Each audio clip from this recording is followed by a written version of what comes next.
Hi, I'm Dana, and today I thought we could go through my diagnosis paperwork. This is one of those videos that I've wanted to do for quite a while, but then every now and again I have people specifically ask me to make this video to prove that I'm autistic and to prove that I got a diagnosis, and obviously that massively put me off doing it. That being said though, going into my diagnosis, I was really curious about what kind of things I'd be asked, what kind of things they'd say about me, what kind of things I'd get afterwards. I didn't have a clue what to expect. So I want to share what they sent me afterwards and what they said about me and the like, just because I think it's interesting and I would have liked to have a video like this before I went for it. So let's get into it. Okay, so the first thing is the letter that I got to let me know that I had the appointment for the diagnosis. I also realised that I've shown my address on that, but it's my old address, so I don't think I care. We'll see. So this just says, "Dear Miss Dana Anderson, our appointment has been made for you to attend at this place on Wednesday the 12th of June 2019 at 10 AM to see a member of the team. If you are unable to attend, please telephone the number above. We will arrange a further appointment. You can also do this by email, phone or letter. An appointment has been made for you to undertake DISCO, diagnostic assessment regarding Asperger's syndrome and autism ASD. This consists of an interview with yourself and your childhood informant, a person who can tell us about you from early childhood, usually a parent, which can last up to 3 hours. Questions are asked about your behaviour and relationships in childhood and currently.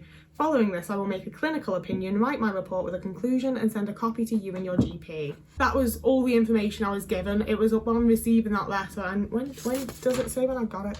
I got that on the 20th of May for my appointment on the 12th of June, and that was when I found out that I had to take my mother with me because my dad's dead, so I didn't have anyone else that's known me since childhood. Okay, so this is all the additional stuff that I was sent that I'll show you towards the end, and then these are my actual confidential bits of paperwork about it all. So this double sheet here is basically explaining who it was that did my diagnosis, who was there with me, aka my mother, the reason and the purpose of the diagnosis, and finally the diagnostic results. Overall conclusion, RE autism spectrum disorder.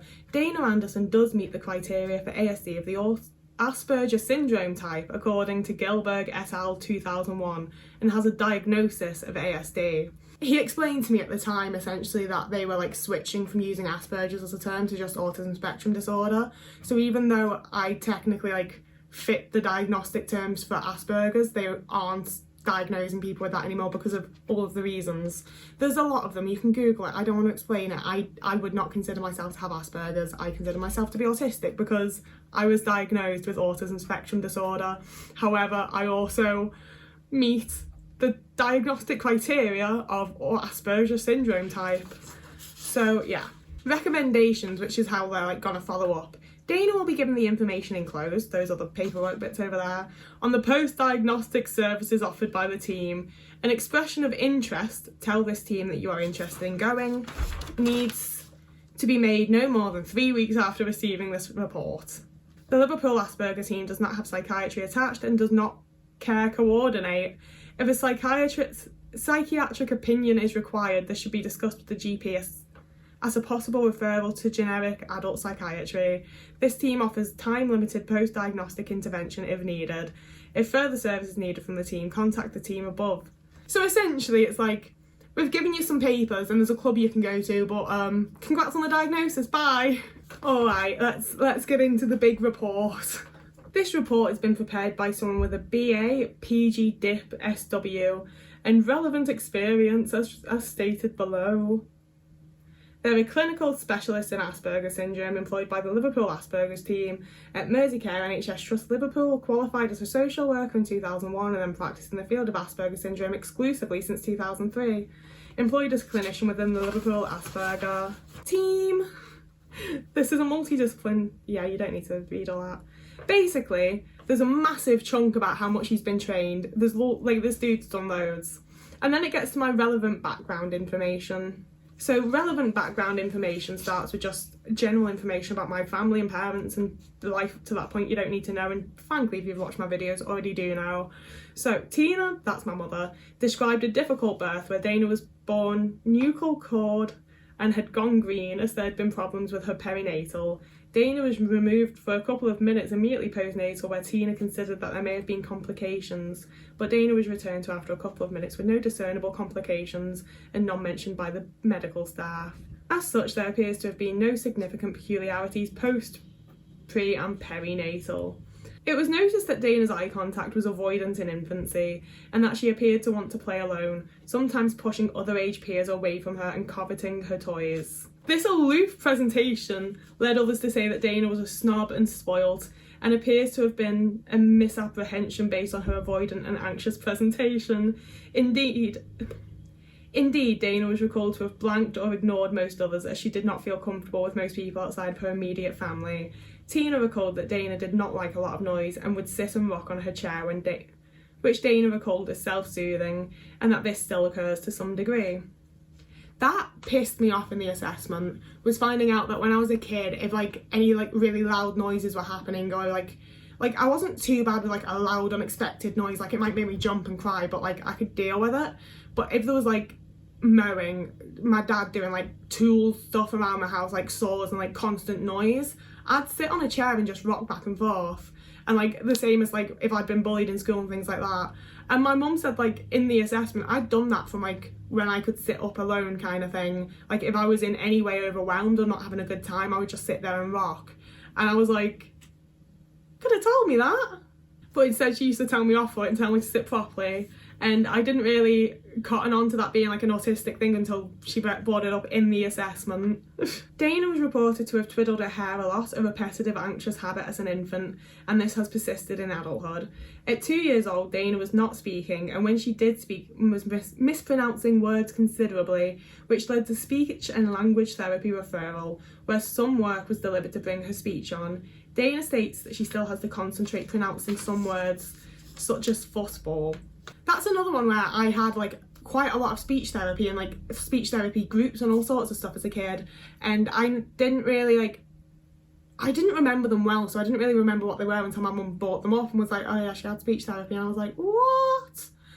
Tina recalled asking Dana later in her childhood why she did not speak much to anyone, and Dana replied, "I've got nothing to say."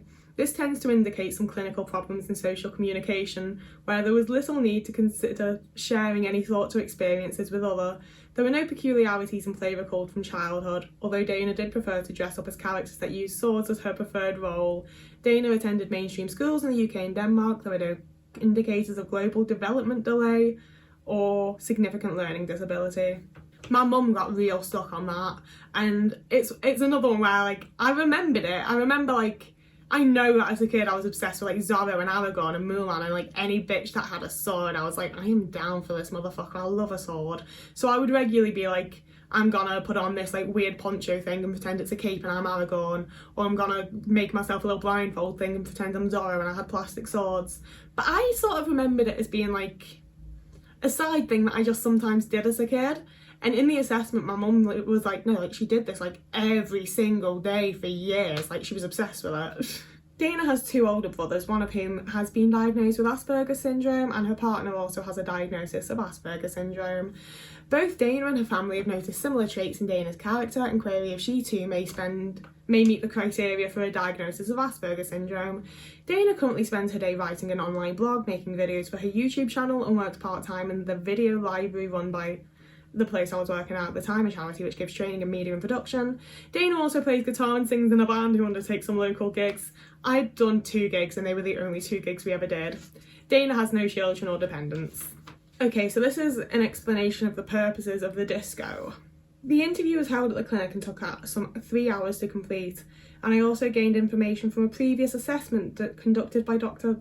blah blah blah 2 years ago, mainly compiled for the risk section below.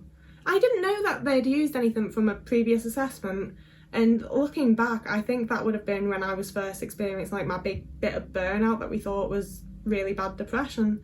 I don't like that they used that, to be honest, because I was speaking on the behalf of someone that just assumed I was depressed when that's not what was going on. It's a bit weird that they used that, but okay. It's just a big explanation of the disco thing that I don't really want to read, honestly. It's just very wordy. Discussion of results. The following provide a more descriptive account of Dana's presentation. The following account is not a critique of Dana's personality, rather a focus on possible symptoms of autism or other clinical conditions. The fact that they have to let you know that this isn't a critique of your personality. Like, fuck. Sorry you're gonna, like, take me out here. Okay. Social impairment. In terms of emotional emotional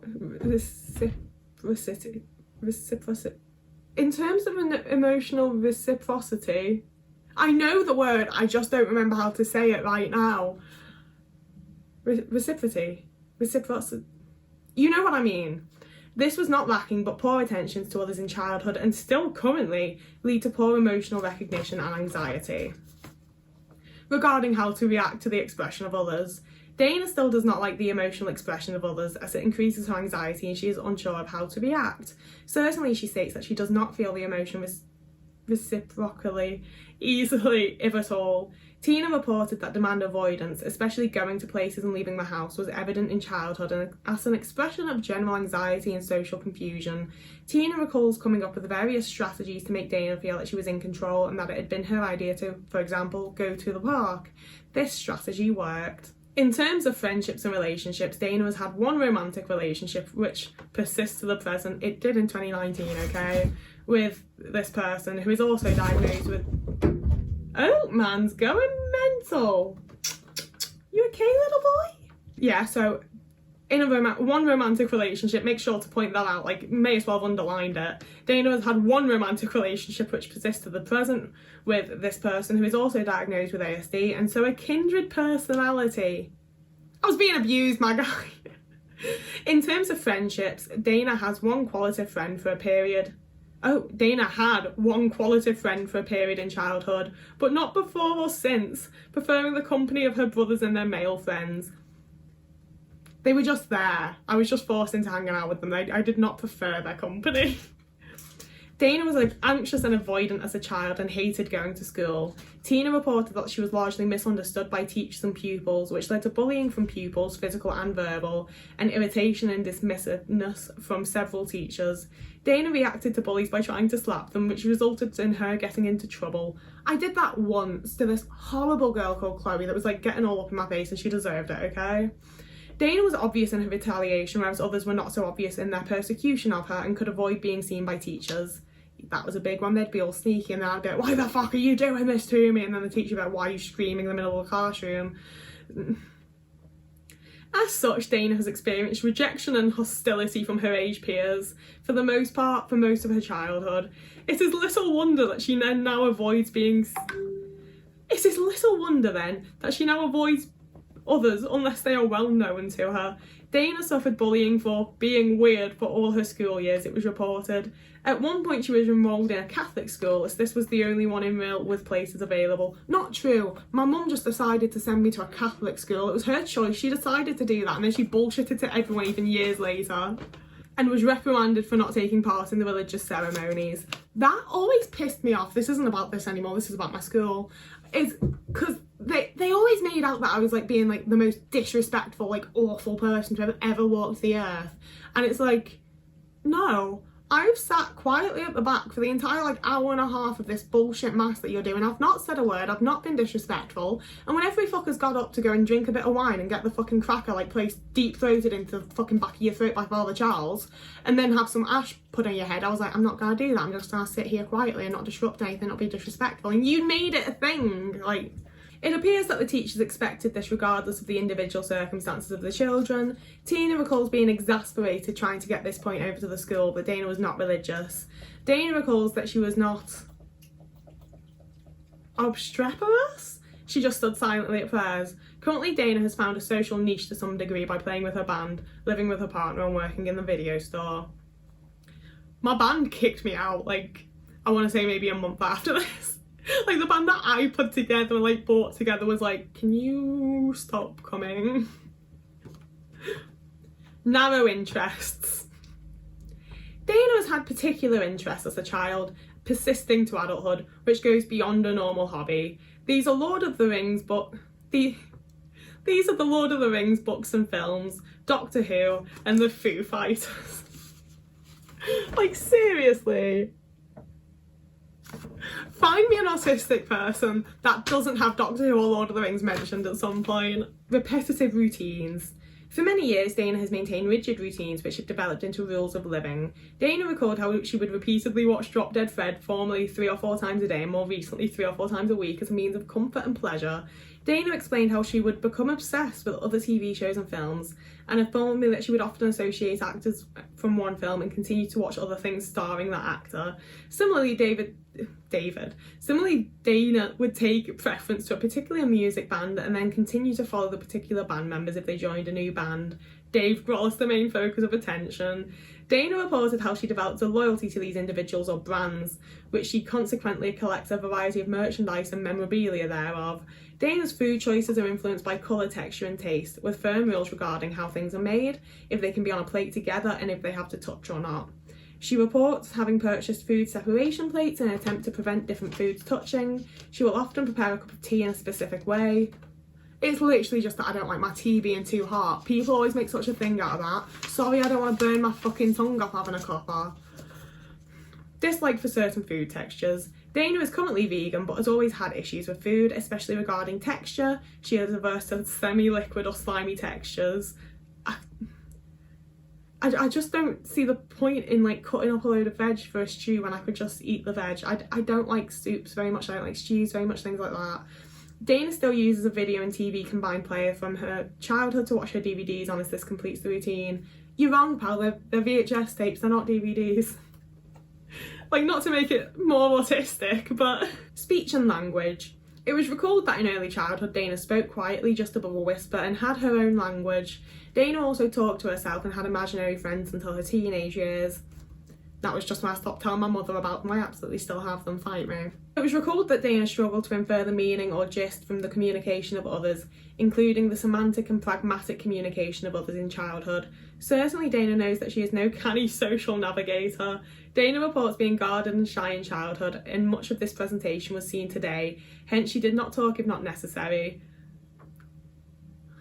He was asking my mum questions, like I wasn't going to just butt in. Sorry I wasn't talking enough to prove I'm neurotypical. I mean, because I'm not, to be fair, but still. In addition, Dana did not feel the need to socially communicate with others or practice this skill, as is usually the case. Dana recalls her partner having to say to her, "Can I be your boyfriend?" as his attempts to flirt with Dana over a period of time, which he had then had to explain, had gone unnoticed. Dana was more assertive now as an adult, but still benefits from and asks for, when confident enough, full-spoken explanation to fill in the gaps that she cannot infer. This is good practice in communication with adults with ASD. Non-verbal communication. The most obvious feature in this symptom area was poor eye contact, being mainly avoidant, and in childhood more so. In addition, Dana will sometimes exhibit a fixed gaze and seem unfocused gaze as she tries to give attention to others but poorly. This is another thing of like, because I'm not looking directly at you and I'm not actually like intently listening to what you say, you think that I've like glazed over and it's not me poorly paying attention, like it's me paying attention, my dude. Dana did not show a great interest in others in childhood and was largely preoccupied with her own interests. This meant that others were largely ignored and that she did not manage to copy the expressions of others. Some lack of facial expression was also observed and reported, where a smile is the main difference between a resting, mildly anxious look and an inexpressive display, as observed. I don't remember this bit. My man literally said, like, bitch either smiling or anxious. Like, bitch smiling, anxious, or there is nothing there. An inexpressive display.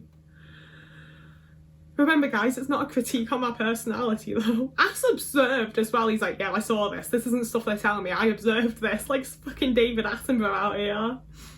Dana recalls how she put one finger up at a teacher in childhood, not meaning to be rude, but that she misinterpreted the meaning of the gesture. I knew it was a powerful gesture, but not quite sure what it meant, she recalled. This is an example of her only managing part of the understanding of non-verbal expression. Motor clumsiness. There was plentiful evidence for the symptom area, with Dana finding some problems with pen grip, holding it too hard, as observed, and mainly poor gross motor skills. Dana hated sports at school and could not coordinate to undertake this well. Dana is generally clumsy now and in childhood, and has particular problems managing zips. My mum put that one in. I wouldn't be like, oh, I have a particular problem with zips. But at the same time, pretty much any time I zip something up, I will like jam it or get something stuck in it, or like generally fuck up zipping it up and have to like do a whole thing and like actively try to zip the thing up, you know? And other relevant factors. There was some evidence of continual motor restlessness and general restlessness accompanied by poor attention for activities not considered desirable to Dana. However, this was a minor consideration, but did indicate some indication of attention deficit and hyperactivity disorder. There were some various sensory issues reported, including a dryness of her scalp which has never been properly explained medically. The touch of others is avoided but not altogether. Dana finds some textures enjoyable, such as hand oil with seeds in it or bicarbonate or sodium bicarbonate powder. I have no idea what that's about. Dana does not like the feel of water on her at all and so avoids washing unless absolutely necessary. Dana is aware of the need for cleanliness and that others will be offended by a lapse in cleanliness. Dana states that she does not feel the cold much and can go out in winter without a coat on. So many of these things like are not true anymore. Like they were at the time, but not anymore. Like I still like have major sensory issues showering and having like being wet and shit. Like to be fair, I've just sort of learned to accommodate to it and work my way around it. But like I really feel the fucking cold now. Like that came up at the time because my mum was like really pissy because I just never wore a coat. Like even if I owned one, I just never wore it. And she'd get really annoyed with me, you need to wear a coat when you go out. But I just never did. Risk. Dana's relationships with friends, or lack thereof, were affected during adolescence where Dana engaged in self-harming behaviours. This progressed to fleeting thoughts to end up... They were not fleeting, buddy. Dana states that she does not currently have the thoughts to harm herself or others. Dana described a lack of motivation to engage in activities of daily living, most notably self-care. She recalled a rigid routine which was maintained as a rule. Dana used to spend daytimes alone at home watching films and box sets, but now attends the place I was working or gigs. Again, I'd done 2 gigs. He really ran with that and was like, oh my god, you're a rock star. And I was like, alright. Dana stated that she often has disturbed sleep and will gain on average 4 or 5 hours of sleep per night due to difficulties falling asleep. There's some other stuff about my self-harm that we don't need to go into. Dana will be given information enclosed on the post-diagnostic services offered by the team. An expression of interest needs to be made. Yeah, that's literally. So that was that. That was my assessment. That was what he took into account and listened to and decided I was autistic based off of. Also, I want to point out the dude that did my assessment was like really fucking nice. Like he was the ideal person to be working in like a healthcare setting, I would say. Like he was just really supportive, really like immediately like open and welcoming and friendly. You know, as much as I was very anxious and scared and whatever else, like he did not make me any more anxious. He was really fucking great and seemed to like really genuinely give a shit about me, you know? And given that these are all printed out on the same type of paper, wait, what's that? Oh, I saved my referral letter. So I was originally referred on the 3rd of January 2018 and my actual assessment was on the 12th of June 2019. That wasn't as long of a wait as I remember it being, to be fair. But yeah, I genuinely don't think that they included like any actual post-diagnosis like support paperwork, anything else. I really think that the guy just like printed these out for me because we'd discussed it in the session that like I was very like, I'm getting this diagnosis because I need support and I don't know what to do, and I'm like at the end of my rope, my guy. And I really like, from the way that these are like clearly just printed out from a computer alongside those and sent out to me on a handwritten envelope, I really don't think that this is like the official thing to do. I think that this guy just did extra to help me out, you know? So we've got the local service division Asperger service post-diagnostic support group. And it was one of those things where like, I appreciate the support and everything, but giving all this info and being like, you have to contact us about this and you have to ask us about this, like, I'm not doing that. It's a bit much. He then printed me off literally just like a drop-in thing that was, you know, in the city. How to apply for a travel pass, because that was something we talked about, and access to work fact sheet for employers, because we talked about how I was like currently volunteering at a place and I was like, I could probably use with some accommodations within the place that I'm voluntarily working. So he gave me that to give to my boss, and I never did because we had issues. But yeah, that was my diagnosis. That was me. That was not a critique of my personality, apparently. I remember so much more being said, but I think it's largely that my mum, like, really also struggles in the way that I do to, like, tell what's important information. So she just sort of rambles and tells everything. But yeah, I don't really know what to say about it now. I'm just like, that was an absolute annihilation of my character. The fucking relationships with friends, or lack thereof. It's fucking harsh. But that's the video. I hope you enjoyed. I hope that I've managed to... I don't know. I just feel like my diagnosis was like a very different process to what I see from a lot of other people. Like, I didn't get shown any pictures of frogs or asked like weird, would you rather go to the cinema or a museum questions, you know? Like, it was very much like 99% of it was him asking my mum just what I was like as a kid and a baby, you know? So please do let me know if you're diagnosed as well, if your diagnosis was anything like mine, if it was vastly different to mine, how you felt about it. I don't know, I just like receiving comments, and it'd be lovely if you fancied commenting on this.